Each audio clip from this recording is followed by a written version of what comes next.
Ladies and gentlemen, the Dallas Cowboys are still trying to find ways to bolster their roster as they are bringing in 5 players for workouts at the conclusion of their mini-camp practices. Let's get right into it, and much credit to Patrick Walker of DallasCowboys.com for putting this article together that we're going to go over today. Be sure to subscribe for more Dallas Cowboys content. Just like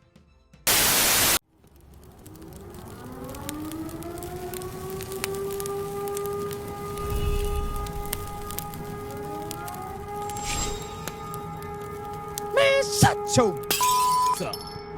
All right, so let's get into it. We already know the last couple of seasons the Cowboys have made it a habit to go out and try to scout amongst the top UFL talent. And we're not going to turn our noses up at this process, y'all. This is honestly them doing their due diligence. This is honestly very, very smart for a front office to utilize all avenues of improving your roster, even if it's the UFL, because guess what? We've gotten an all-pro out of the UFL already by way of Cavante Turpin. So you cannot poo-poo that particular process, and we have to take these signings seriously. We have to actually look into these guys, because some of these guys could be bona fide studs, and they just had to go a roundabout way to making their NFL dream a reality, right? So let's get right into it so we can figure out some of the names of some of these guys, because not everybody's a UFL player.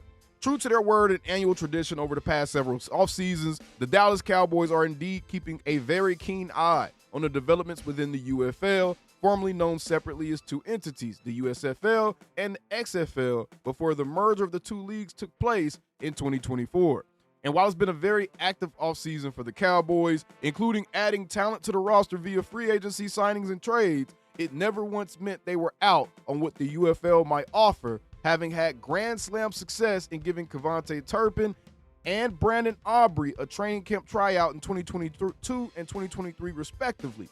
Obviously, we're paying attention because we found a player or 2 through the UFL. Executive Vice President and Director of Player Personnel Stephen Jones said during OTAs. So we're watching that. In terms of those guys are doing a good job over there to see if there's anybody that can help us over here. We'll keep our eyes on who's available.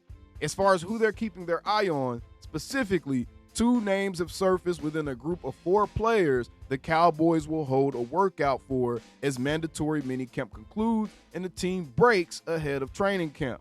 Not surprisingly, they're focused on the defensive side of the ball, and that's one of the things I would take a look at is seeing who they're bringing in, what position they play, kind of gives you an idea of what position the Cowboys are still trying to improve at this point in juncture in the offseason. So that's one of the more interesting things we're going to get out of this beyond the actual names of these guys, right? So the first one we're going to take a look at is Perion Winfrey, defensive tackle. Love it. This 24-year-old is an interior defensive lineman looking to find a place on the Cowboys defensive roster that is looking to bolster its run defense, also hailing from a recent stint in the UFL. Winfrey laced up for a very same Stallions that once laid claim to Brandon Aubrey, and there's a solid chance this could be another good get when considering the former was named to the All-UFL team in 2025, the very season he joined the league, racking up 29 combined tackles, 17 solo and 9 tackles for a loss, 4 pass breakups, a forced fumble, and a sack in 10 games. Also, a former 4th-round pick of the Cleveland Browns in 2022.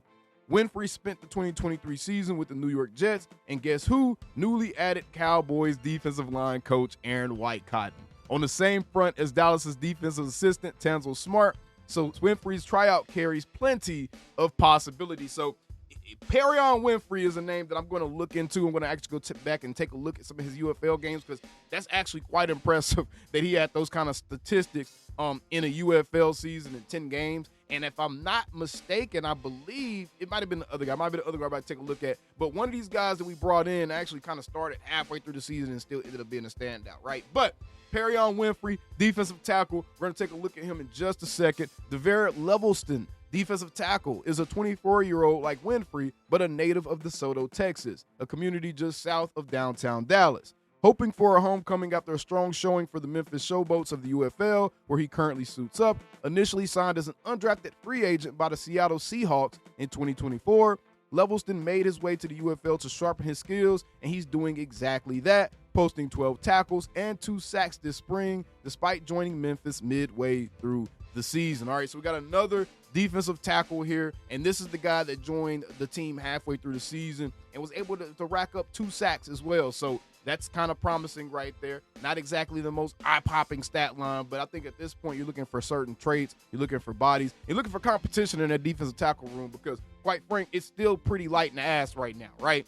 Next up, we have Jerry Jacobs, another cornerback. Seems they are not all that comfortable with their corners. There's actually 2 cornerbacks on this list.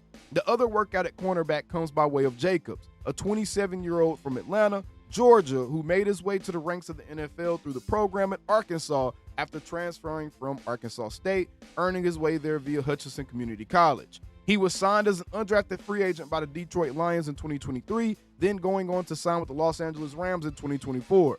In 2023, Jacobs took the field as a starter against the Packers and grabbed 2 interceptions against Jordan Love, something the Cowboys could have used in January 2024 in our real talk, and finished the year with 55 combined tackles and 3 interceptions in 12 starts. Interesting. Robert Rochelle, cornerback. It's no secret the Cowboys need depth and some assistance at cornerback given the unknown surrounding when Trevon Diggs will be ready for his return, along with others working back from injury as well. Rochelle would like an opportunity to show what he can do, and he'll get it on Thursday. The 27-year-old hasn't spent any time in the UFL as Winfrey and Levelston have, but he is a former 4th-round pick of Sean McVay and the Los Angeles Rams, who went on to spend time with 4 other NFL teams, including the Kansas City Chiefs in 2025. 48 total NFL games on his resume before now getting a workout with the Cowboys. At this point, it seems like the Cowboys are just kind of throwing stuff at the wall, and I think at this point they may be trying to address the bottom of their cornerback room as opposed to the top of their corner room. I think they're trying to shore up the depth that they have in place there. That's why they're kind of looking at guys that can come help that room out. And the last guy that they took a look at was George Fant of the Seattle Seahawks. By far the most tenured of this workout group, Fant boasts a total of 101 NFL games with 75 starts to his name at offensive tackle, a position the Cowboys want to finish tweaking as they head into training camp.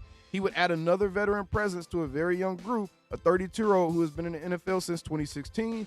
Fant has spent most of his career with the Seattle Seahawks, but his 3-year stretch with the Jets saw him play against the defensive line coached by White Cotton, who got a great look daily at what Fant might bring to the table for Dallas. And that probably is the most interesting name out of the group because George Fant, as he just said, is a guy that's had 75 starts in the league. That is over 6 years worth of starts in the NFL. So excellent bring in as far as a workout goes. And if we can sign him for depth purposes, makes you feel better about the edge of that offensive line with some veteran presence there. And I think he would probably be the only real true vet besides Tyler Smith or something like that. He would probably be the only real true vet we have on an offensive line. So just for the purpose of kind of bringing in a level of experience to that room, I think that he could be a positive get right there. And again, another guy that kind of has that Aaron White Cotton connection. So now we're starting to see the Aaron White Cotton influence kind of seep through a little bit with Perion Winfrey and then guys like a George Fant and some of these other guys. It seems like White Cotton is starting to get a little active and, hey, these are the type of guys I need. These are the traits I need. And those are the players that the Dallas Cowboys have worked out. And we will keep an eye on whether or not they sign any of these guys. What I wanted to do real quick, though, was just kind of see how big these defensive tackles were. So, yeah, Perion Winfrey, he's a big boy. He's 6'4" and about 290 pounds as the last time he was weighed, essentially. So he's a pretty big boy. And DeVere Levelston is another guy that's a pretty good size, 6'3", 280 pounds. By no means are either of these guys the prototypical nose tackle type, but I don't think we're going to need a real true nose tackle in Eberflus's defense as much as others may think. But either way, very, very interesting news. There's the Cowboys are trying to make moves to supplement that roster. Let me know down in the comments below. Do any of these moves intrigue you? And if you don't, then that's your prerogative, bro. I don't know what to tell you. Either way, how about the Cowboys? And I'll see y'all on the day. Calling me, texting me, paging me, asking me, am I still them boys? Y'all usually check on me. Listen. I'm still them boys. Woo, Rochelle, my boy.